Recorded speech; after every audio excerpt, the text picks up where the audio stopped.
Hi everyone, and welcome to A Stitch in Time. Today is Wednesday, March 2nd, 2022, and this is episode 211. My name is Carol, my Ravelry name is Knits and Pearls, and I live about 100 kilometers or 60 miles east of Vancouver, British Columbia, Canada, where it is wet and gloomy today, and very, very late in the day. In fact, it's after 5 o'clock. I considered putting off recording until tomorrow, but I'd really like to get it done today. So I'm going to try and move through this as quickly as possible. Hopefully the light won't be too bad, and hopefully I can get this done before my husband gets home from work. How are you doing? The world has gone topsy-turvy since we last spoke a couple of weeks ago, and I confess that recording a knitting podcast seems rather insignificant compared to the events that are unfolding in Ukraine at the moment. Having said that, life does go on much as normal here, and I suspect that a lot of us could use a distraction. It feels a lot like it did in the early days of the pandemic when we were processing how our world had changed. And I think a lot of us sought out the company of others in a virtual way to help us deal with that. So hopefully this podcast can serve some purpose other than just entertainment and help all of us connect with each other. My heart goes out to the people of Ukraine. I ache at the thought of all of those families that are being separated. And I feel for all of the people who live outside of Ukraine who are worried about loved ones inside that country. Just know that so much of the world is with you in heart and mind. Take care. On a much happier note, I get to announce some prize winners today for the Year of the Stash Make-Along, which is taking place in the A Stitch in Time podcast Ravelry group. If you are interested in taking part, head on over to the group and read the first post in all of the relevant threads, and that'll give you all the information you need to know to participate. So without further ado, first thing I'll announce is the winner of the February portion of the main Year of the Stash chatter thread.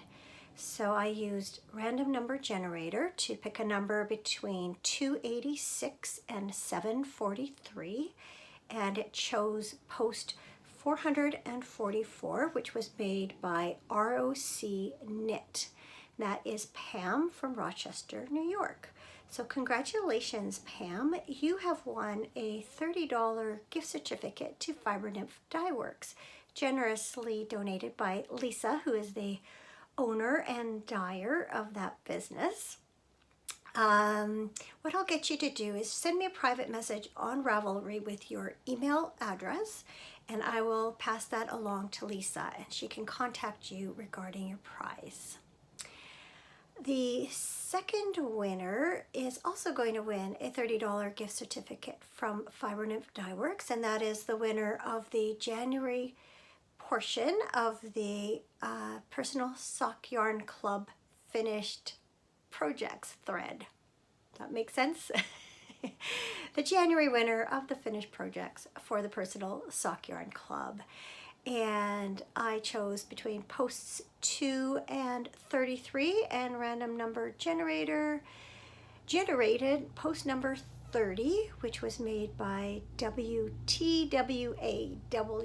who is Tammy from Acampo, California. I hope I'm saying that right.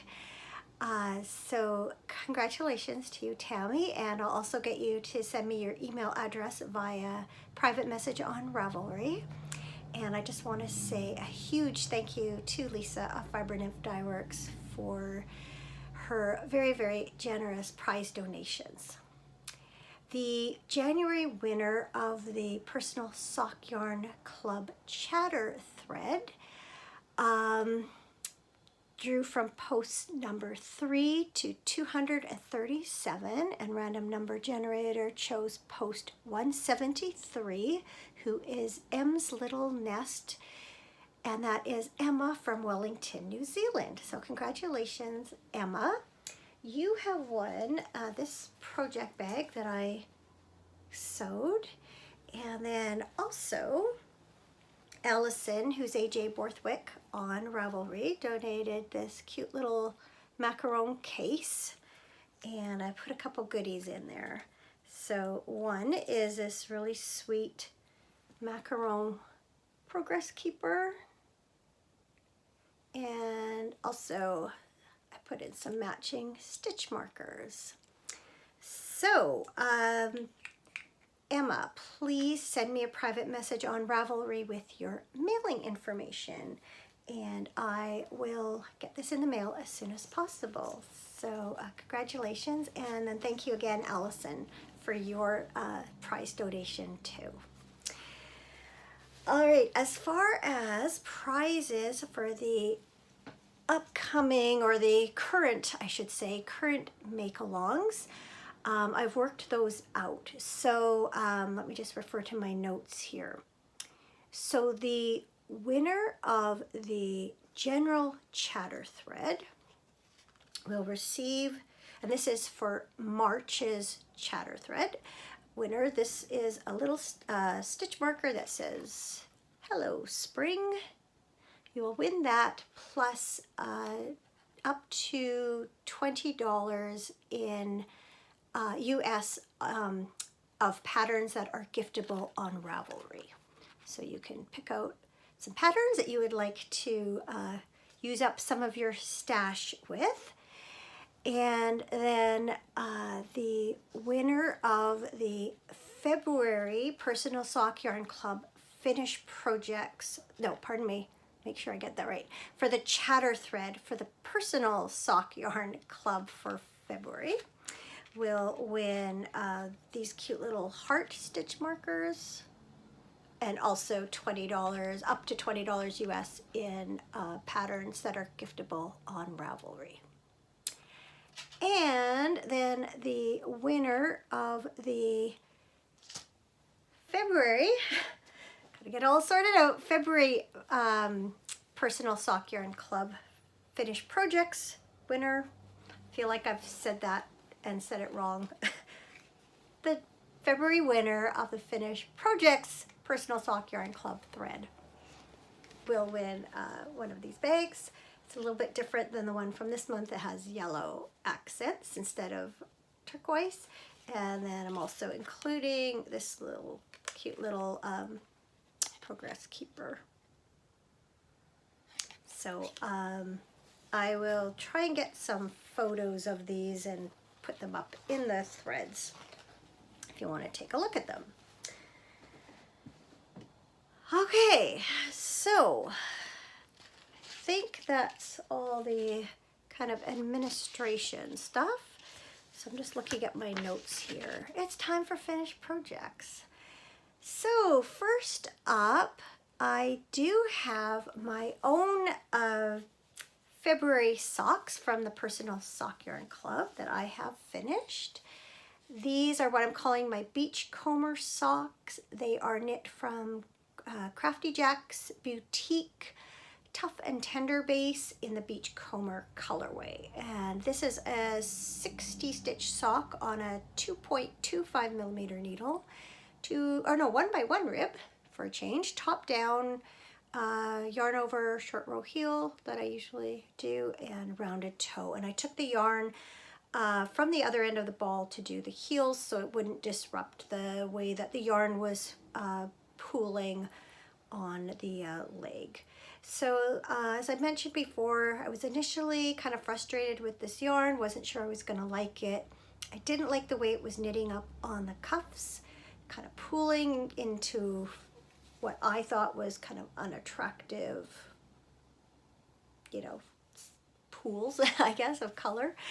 But then once I started working on the main sock, I actually quite like how it turned out. You kind of almost micro stripes or swirls down the leg and the foot. And so in the end, I did end up quite liking how these turned out.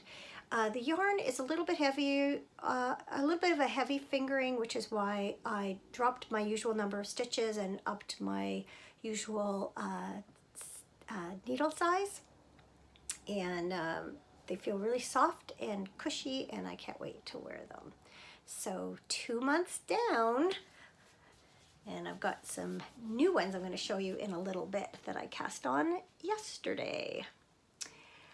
On the day before that, I actually finished another pair of socks. Actually, it felt good to kind of clear these off my plate before March began. And this is just another pair of plain stockinette socks. It is knit from, or they are knit from Leo and Roxy. They're 80-20 sock base, and the colorway is Patches to Patches. These are 64 stitches on a 2mm needle. Again, top down with a yarn over short row heel. And this time I used coordinating leftover yarn for the heels and toes. The yarn I used is from Ancient Arts. It's their 3-ply fingering, and it was the flamboyant colorway.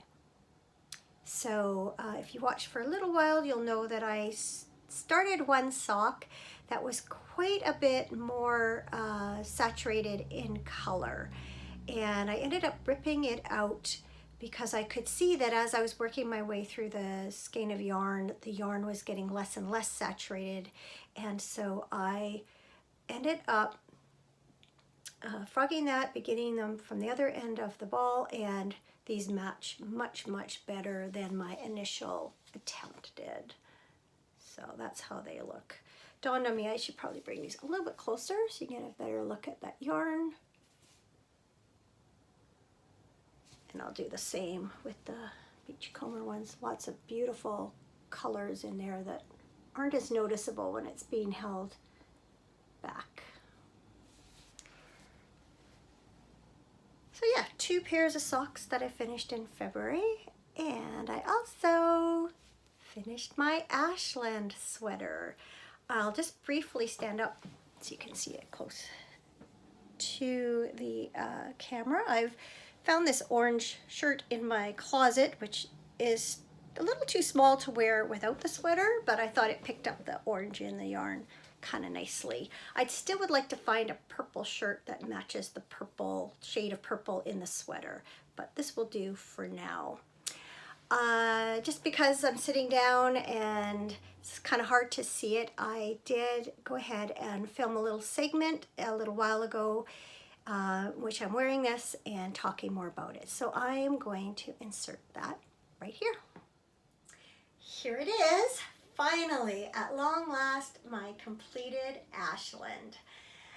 In reality, it didn't really take me that long to make it, but it feels like it took forever. And I think that's due in large part to the fact that I got off to such a slow start. It took me a while to finalize my color choices, and then I also had trouble reading the chart and made some mistakes with my color work. So between those two issues, I ended up knitting and re-knitting this section 2 or 3 times. But once I conquered that, the rest of the sweater came together pretty quickly. I had cast it on early last November, and then I took a break from it in the lead up to the holidays and didn't pick it up again until the new year. And then after that, it came together quite well, and I cast off the second sleeve just 2 weeks ago. So considering that it is a fingering weight color work sweater, I don't think that's too bad. After I recorded the last episode, I washed and blocked the pieces separately as the pattern suggested, and laid them out to dry on my blocking mats, and they proceeded to lay in the middle of my kitchen floor until this past weekend when I finally seamed the sleeves into the sweater. And like so many things that we put off, it didn't prove to be nearly as difficult or take nearly as long as I had anticipated. I am relieved to finally have this done and dusted. And I'm also relieved that I am more or less happy with how it turned out. Not 100%, but enough that I know that I will wear it, get some use out of it. If you've been following this process for a while, you know that I've had a lot of doubts along the way. So before I get into any more discussion about those kinds of things, I'll just recap the details about the sweater. So it is called Ashland. It is by Julie Hoover. It was designed for Brooklyn Tweed for use with one of their two fingering weight yarns, either Peary or Loft. Mine is made from Loft. I had a sweater's quantity of the main color in my stash that I had attempted to turn into a sweater prior to this. The main color is called Button Jar, and then I chose 3 contrast colors to knit the color work. The gold is Hayloft, the purple is Thistle, and the orange is Embers.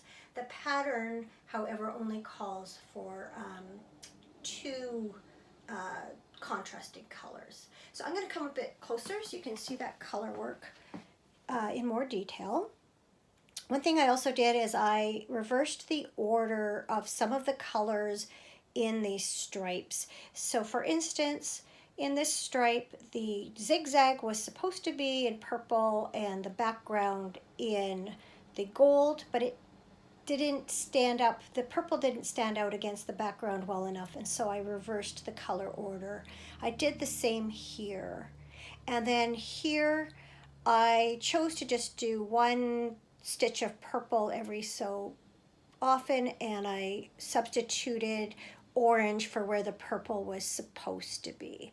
And overall, I just think that made all the stripes stand out much better. And I still got to use the colors I wanted to use because I really liked how the purple and gold and green looked together.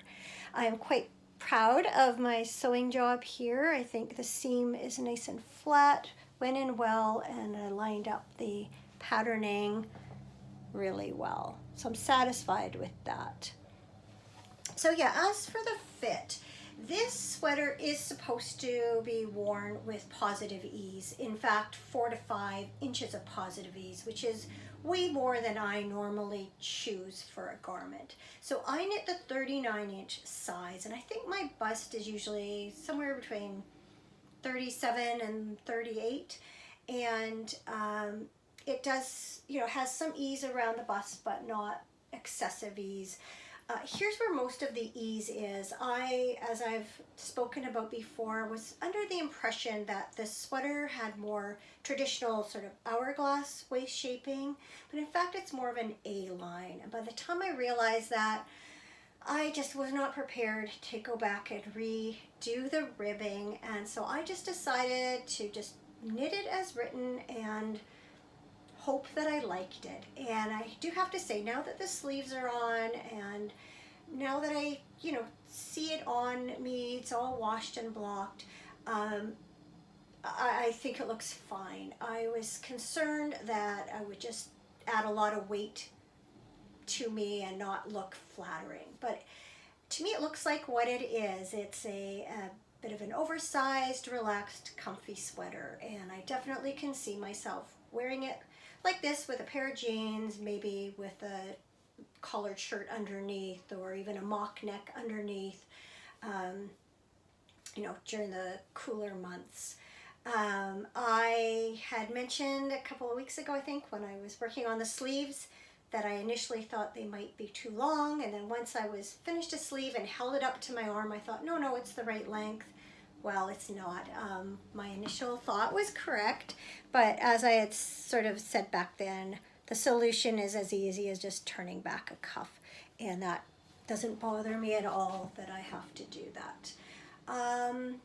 A concern I had was that there seemed to be a lot of extra fabric here in the back, but now that it's been blocked, it definitely does lie flatter, and more of that extra actually falls to the front because it falls from my bust lying down And so that too from the side I think is a lot more flattering than I had first thought it was going to be. So yes, all in all, I'm glad to finally use this yarn from my stash because it's been there for a number of years, and if you've ever looked at purchasing Brooklyn Tweed yarn, you know it is not inexpensive, and seemed ashamed to have it all just balled up sitting in my stash. Now it finally has become something, and yeah, I'm more or less happy with how it all turned out.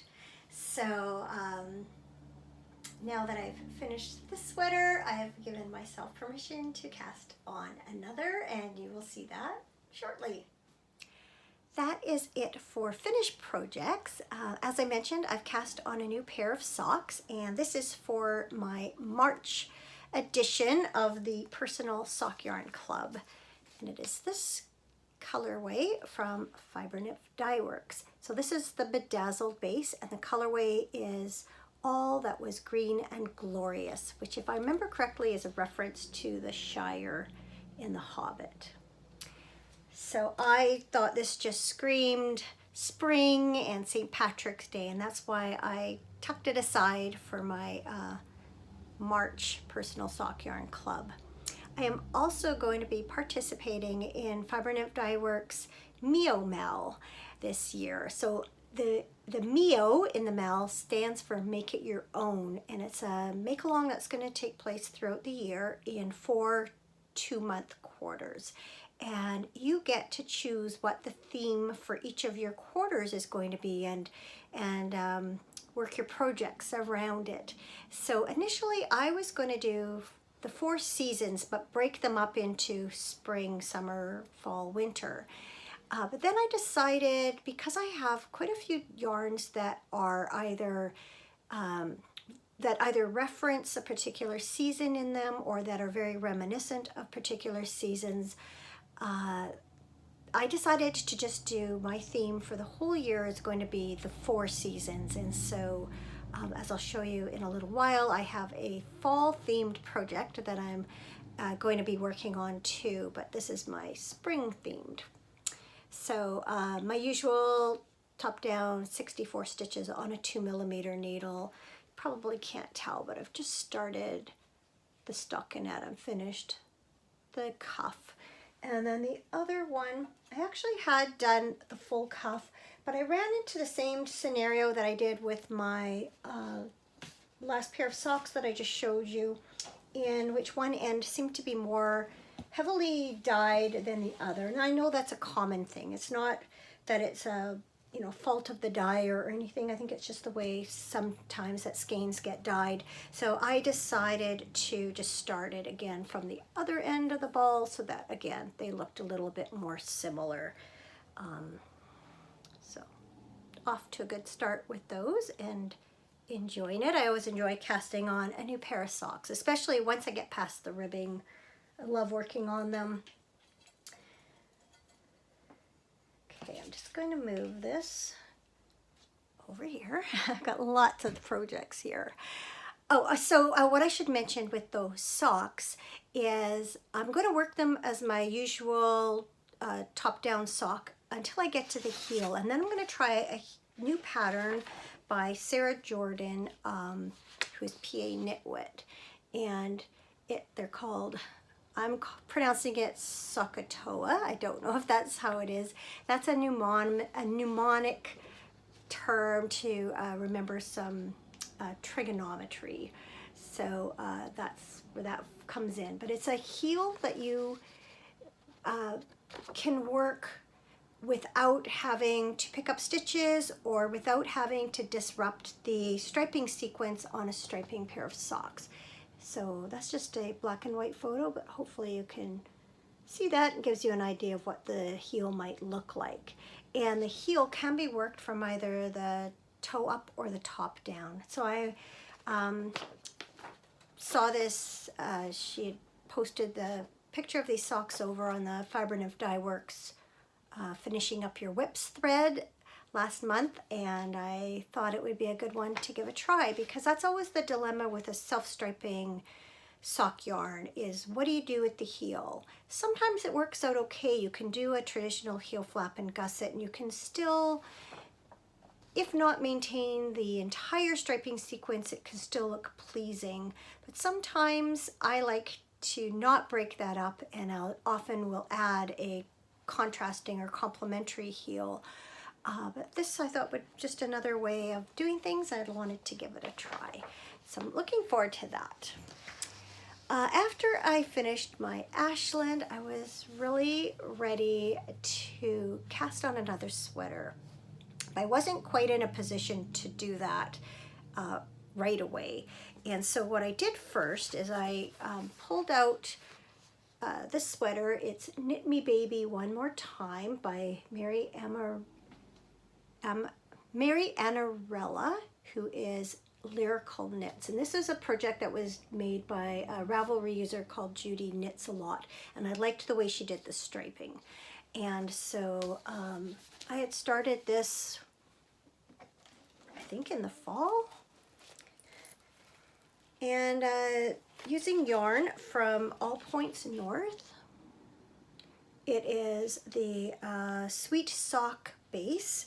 And I'm using 3 different colors.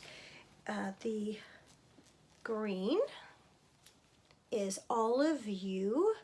This white with speckles is called Raindrops. And then I have this navy to go with it, which is Anchors Away. So I think when I picked it up, I think I was just getting ready to do the waist decreases. And so I did do those. I am alternating 2 balls of the same skein when I'm doing these speckles. I had started out with just 1 and I didn't like the way that it was pooling, and so I decided to break it into 2 skeins to mix the speckles up a little bit, and I'm happy I did that because it's knitting up much more nicely now. But it's like a fingering weight sweater, and I got that far, but what I really wanted to do was cast on a new sweater. Even though this felt like a little bit of a new project because I hadn't worked on it for a while, I had something else in mind. And coincidentally, it turned out to be another pattern by the same designer. I hadn't realized it at first. And this one is called Throwback Thursday. So it is knit out. It's called the fingering weight version. I think this, if I'm remembering correctly, I think the sample was knit from La Bien-Aimée Sport, which made me think about some sport weight yarn I had in my stash that I had originally knit into a Joji Locatelli pattern that I ended up not liking the way it turned out. And that is from, the yarn is Malabrigo Arroyo, and it's the Jupiter colorway. So I had, similar to the yarn that I had used for this, I had taken the sweater all apart and I had washed the yarn so that it would lose the kinkiness and kind of spring back to its original. And so I had various balls of this wound up. So I have actually got quite a bit done, as you can see. I've just started the waist decreases. The pattern doesn't actually call for waist decreases, but I'm adding some anyway. And I'm basically following the same guidelines for the other sweater that I just showed you. I did go ahead and pick up the stitches for the neck and do the neck because I am not sure if I'm going to have enough yarn for full-length sleeves, and so I wanted to make sure that once I finish the neck, then all the rest of the yarn I have can go for sleeves. Sorry, I just saw a car there, caught my attention, but it's not my husband. So both sweaters are constructed very similarly. You start at the back, you work one shoulder, you work another shoulder, then you pick up along the seam, you work the front shoulder on either side, and then you pick up along this edge, and then you start to incorporate this armhole. So it's doing like a set-in sleeve but it's contiguous with your knitting, so there's no seam there.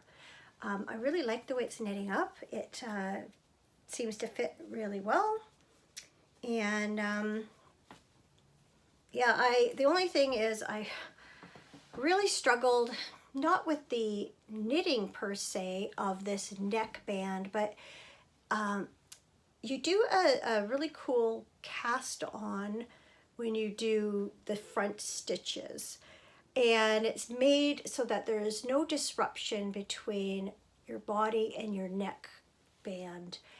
And I wanted to try and make it as seamless color-wise as possible too. But the thing is that these skeins I was using here, I've got two here that I was alternating. They were already tied up with this knitting, and I was trying to find some leftover small balls that sort of were similar to what was going on here. And I was trying to find ways of alternating them. And one way I was doing, you know, along the side, changing every side. And then I realized after I knit it, or most of it, that when it rolled down, you could see that line there. It looked like a bit of a seam. So what I ended up doing was helical knitting for alternating two skeins. Originally I'd put 3, and it turned out to be just too much. So I did alternate 2 skeins. I like the way it happened. I like the way it looks better in the front than the back, because the knitting the color is more different there. Plus the texture is a little different. That's just because these little balls of yarn had not been washed. So that will smooth out once I block it. But especially from the front, I think it looks good. Try it on over my head so you can see it. Of course, it can't go down the whole way, but that's how it'll sit on the neckline. Red's my favorite color. I wanted a little bit of a heavier weight sweater, fairly casual. And I've been dying to use this yarn again, and this just seemed like the perfect pattern. So it does have it's more or less plain, but it does have this cable and lace. Sorry, trying to hold it and it's slipping. Cable and lace pattern that just goes down each side. And then, as I mentioned, it does not call for waist shaping, but I'm adding a little bit in it, as I do for most of my garments. So having fun with that, enjoying it. I knit so far, and then there's one skein that's quite different than the others, and I'm trying to use it throughout the body as much as I can. So I've been working off this one every 3rd row, and then I had this skein that I was going go 2 rows of this, 1 row of that. And then I've added in now a second that's very similar to this, and now I'm doing a row of each as I work my way down the body, and it seems to be working. Definitely after you divide for the sleeves here and body, there is a difference, and that's just because the yarn is distributing in a different way because it's on a smaller circumference. But in general, I don't mind the way that the yarn is going. I think it's distributing quite nicely. I'm certainly satisfied with it. And actually, if you look at even the photo of the collar here, you can tell that it looks different than the yarn that was used in the body. It's just certain ways, you know, smaller circumferences and things will change the way the yarn behaves. That's just the nature of hand-dyed yarn, and sometimes we just have to embrace it. That's why we pay a lot of money for the talented artists that create that yarn for us. If we want commercial, like perfect, we can find commercial yarns, right? So I was talking about a fall themed project that I'm doing, and it is weaving. Yesterday I warped my loom, and finished warping it this morning, and then started playing with my weft yarn. And rather than just talk about it, I thought I would film a little clip showing you what I'm doing and showing what I've done so far and talking about my vision for this scarf project. I have a feeling that when you see it next time, it's probably going to look somewhat different, but here's my thought process and experimentation so far. So I'm going to insert a clip here that I filmed earlier today so you'll know what I'm talking about. Here's a look at my newest weaving project. It is in its very early stages. In fact, I just finished tying off the warp this morning, and I've been playing around a little bit with the weft since then. I can see a mistake here where I have failed to cross a warp thread, so I know I'm going to have to take it out at least to there, and chances are I'll take it right back to the beginning and start over. So the warp yarn is from Fiber Nymph Dye Works. It is the Ridgetop Fingering Base, which is an 80% Romney, 20% Falkland blend. It is a non-superwash wool, and the colorway is Soot. So I thought that would form a nice neutral background for this yarn, or for the weft yarn, I should say. So the weft yarn is also from Fiber Nymph Dye Works. It is the Twist Fingering Base. It is a 100% Peruvian Highland wool. The colorway is Deep Fall and is a 5-stripe colorway. It is also a non-superwash wool, and it's a really fun wool. So as you can see, there are sections like this that are plain, but then there are also other sections of the skein that have this black twist yarn. And in the weaving, you can see how that shows through. So you can see stretches of plain gold on either side of that twisted area. So rather than just stripe this conventionally, like, you know, start weaving with the yellow and then it changes to burgundy and then it changes to taupe and then it changes to blue and then changes to a plummy color, I thought it would be fun to kind of play with the striping. And so what I did is I wove 2 shuttles with the yarn, and I am starting with the gold, and I am dividing the stripes in half so that half will overlap with the same color and then half will overlap with the next color. So as you can see, we're starting out with gold here, and then you can see what's starting to happen here is that there's a strand of gold that is alternating with a strand of the burgundy color, or the wine color. And then this part also has the twist, so it makes it look darker here, but there's maybe a better look at it here. Strand of gold with a strand of wine. And then you can see as I move my way up here, now I'm starting to get just wine. So all the wine will overlap for a little while, and then the next section will be wine alternating with this kind of taupey color. And then eventually both strands will be the taupey color again, and then it'll evolve into where this taupey color is alternating with this kind of turquoise color, and so on. And so there'll be a subtle blend from one color stripe to the next. At least that's the idea. I'm getting a small sense of how it's working. It's interesting because definitely having this twisted section, it changes its appearance, adds additional striping.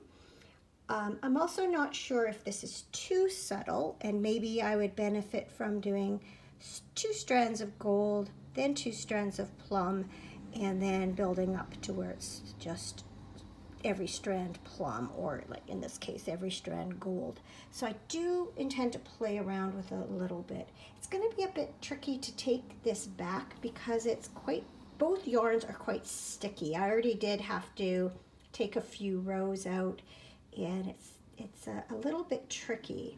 I'm also finding, I think why this little error happened is because the yarns are sticky, that when I lift up the heddle, the shed that it creates, sometimes the strands from the bottom and the top are sticking together, and that's why I ran into that trouble.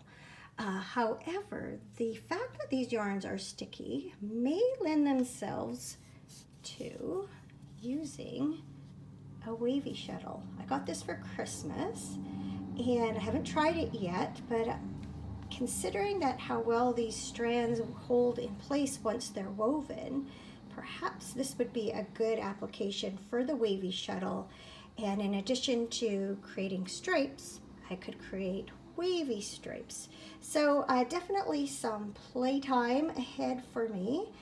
So I think the next thing I'm going to do is take out the weaving that I've already done, and I'm going to kind of perfect how I transfer from one color to the next over on the edges, because I'm not completely happy with how that looks.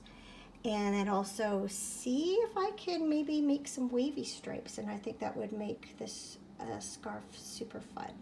So stay tuned, and I should have more to show you on the next episode. I am really excited to be weaving again. I guess the last thing I made was a scarf for my sister back in December, and my loom has been sitting there across from me in the living room just calling my name. So I'm really happy to have had the chance to warp it up again, and I just can't wait to see how this next scarf unfolds. All right, I think that is it for all the crafting. Just briefly, what's been going on in my life? Well, I told you last episode that we were going to gather for a dinner for Family Day. Unfortunately, that has had to be postponed, not once, but twice.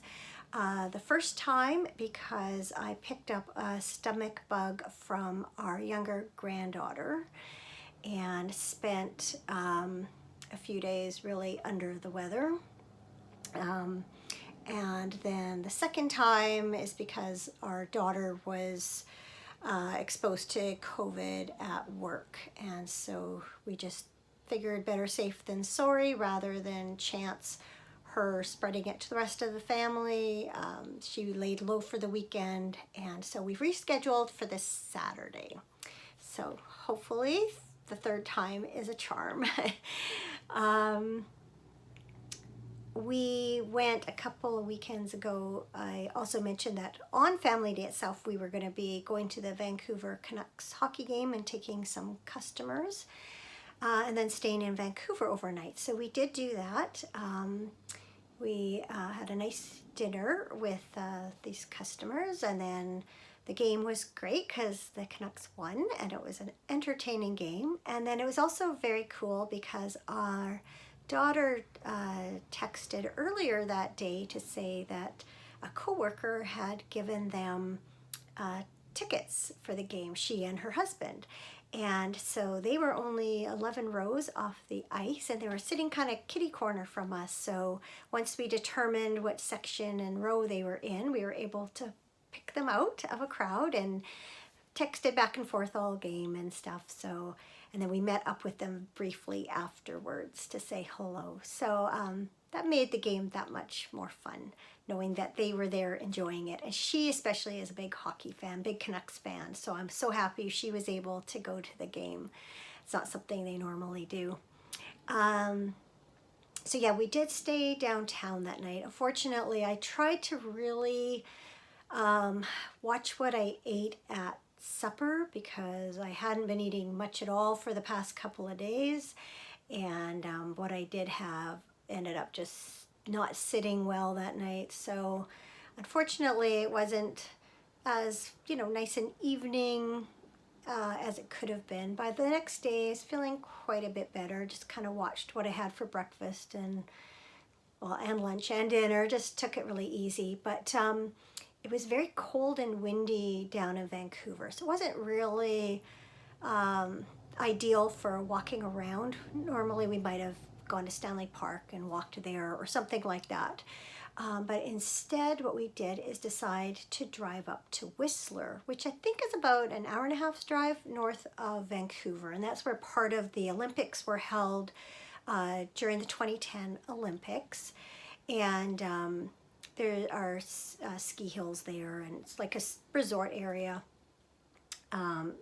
You know, skiing during the winter and golf and cycling and things like that in the summer. And they have a gondola and a zip line, stuff like that. Anyway, one of my nieces works up there in a restaurant part-time, and so contacted my sister to find out which one, and it turned out that she wasn't working that day, but we went and had lunch there anyway. And then her coworker ended up getting in touch with her. She said, oh, she just lives like very close by. She says, I'll just text her for you. So she came by for a visit, and it was really good to see her. Hadn't seen her in several years. And she doesn't get too many visitors up there from home. So it was a really good visit all around, and I know her parents said how glad she was that we had seen her. So yeah, we just, it was gorgeous that day. It was sunny, and when you first leave Vancouver, you drive along Howe Sound, so it's the ocean, and then it's got this beautiful blue ocean and then snow-capped mountains. It was just a gorgeous, gorgeous drive. Unfortunately, on the way up, we were on the opposite side of the road as the pullouts, and so it wasn't like we could stop and get some nice photographs. Just seeing, I've got a low battery, so I better hurry up. And then on the way back, when we did stop at a couple of the lookouts, the sun was like shining directly at us. We couldn't really get any good pictures, but trust me, it was gorgeous. Let's see what else. So this past Sunday was Cameron's birthday, and we had planned, that was when the second dinner had been planned for. So we didn't end up having a family dinner, but we did meet up with our younger son and his new girlfriend for a drink. So our son did have a serious girlfriend for several years, but they split up a couple of years ago, and he's gone out with a few women since then, but we haven't met any of them. So for him to want to introduce her to the rest of the family, I think says something. So very much enjoyed meeting her and talking to her, and I think from initially, my initial reaction is that they would be well suited. So I look forward to getting to know her better, and really hope for their sake that this becomes something serious. And then when we came home from that, we ordered some dinner in, and then we had a Zoom call with Cameron's two brothers and their wives. Ever since about the Christmas a year ago, every month we get together for a Zoom call. We missed January, so made up for it, didn't miss out on February, and it just happened to be his birthday, so that worked out well. I think that's about it. Yeah, I think so. I was trying to think of something good, and I just decided having this done is my something good this week. I was so happy to finish it up, and as you've seen from the previous video clip, after all that worrying about it and second guessing and all those doubts, I think it turned out pretty well. So I am thrilled to have this yarn, knit into something once again, and I definitely can see myself wearing it. The yarn, it's on the rustic side, but it's not really scratchy. Like this shirt that I'm wearing underneath it here, it's just got little short sleeves, and you know, it doesn't feel too itchy to wear at all. So happy to have that behind me and then have it as a useful object. So yes, that is it. So once again, congratulations to the prize winners. Please get in touch. And for the rest of you, I urge you to continue participating in the Year of the Stash. It's wonderful to see so much conversation and so many wonderful projects over there. So thank you so much for participating in that. I hope you all have a good week. Take care. Let's send out good, peaceful vibes in Ukraine's direction. I fear it's going to get worse before it gets better, and it's just tragic and so sad watching things unfold and just feeling so helpless. I'm sure so many of you can relate to that. Anyway, yes, take care, have a good week ahead, and I will see you again very soon. Thanks for watching. Bye.